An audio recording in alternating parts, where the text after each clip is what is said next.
बाद मेरी तीनों बेटियां शुरू के 4 महीने हमारे गांव में जाकर रहेगी, जहां मेरे चाचा जी रहते हैं।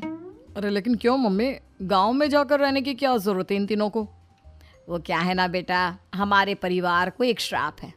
अगर मेरी बेटियों ने यहाँ पर बच्चा पैदा करने की कोशिश की तो उनके बच्चों को कुछ भी हो सकता है। इसलिए अब से लेकर 4 महीने पूरे होने तक इन्हें गांव वाले घर में रहना पड़ेगा। हाँ तो इसमें प्रॉब्लम क्या है मम्मी जी, हम भी वहाँ जाकर रहेंगे, पिकनिक मनाएंगे।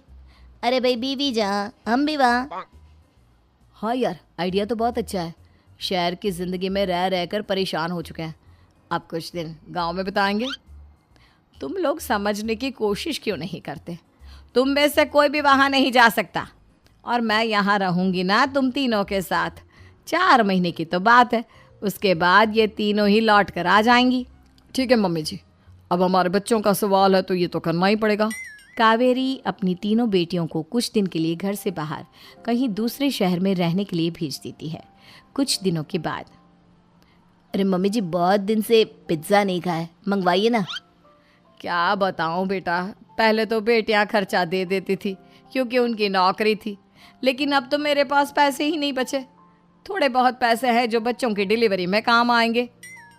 लेकिन मम्मी जी, आपकी बेटियों को वापस आने में तो अभी बहुत वक्त बाकी है।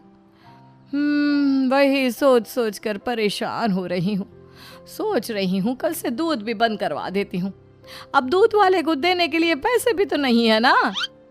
अरे नहीं मम्मी जी, अगर दूध भी बंद करवा दोगी तो मुझे चाय कहाँ से मिलेगी, और चाय के बिना मैं तो मर ही जाऊंगा।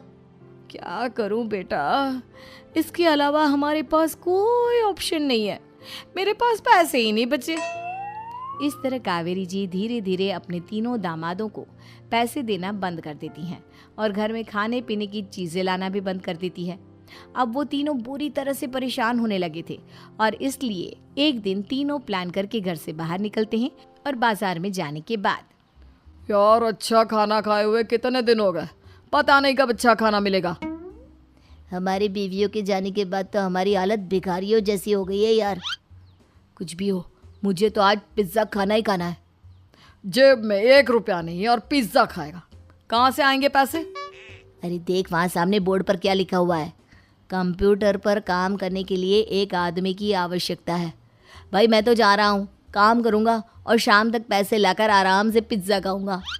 जा जा, तुझे कोई काम नहीं देने वाला, हम तो घर जा रहे हैं। चल भाई सुमित। सुमित और अविनाश वहाँ से चले जाते हैं और विवेक उस कंप्यूटर शॉप पर सारा दिन काम करके 5,000 रुपये कमा कर घर लौट कर आता है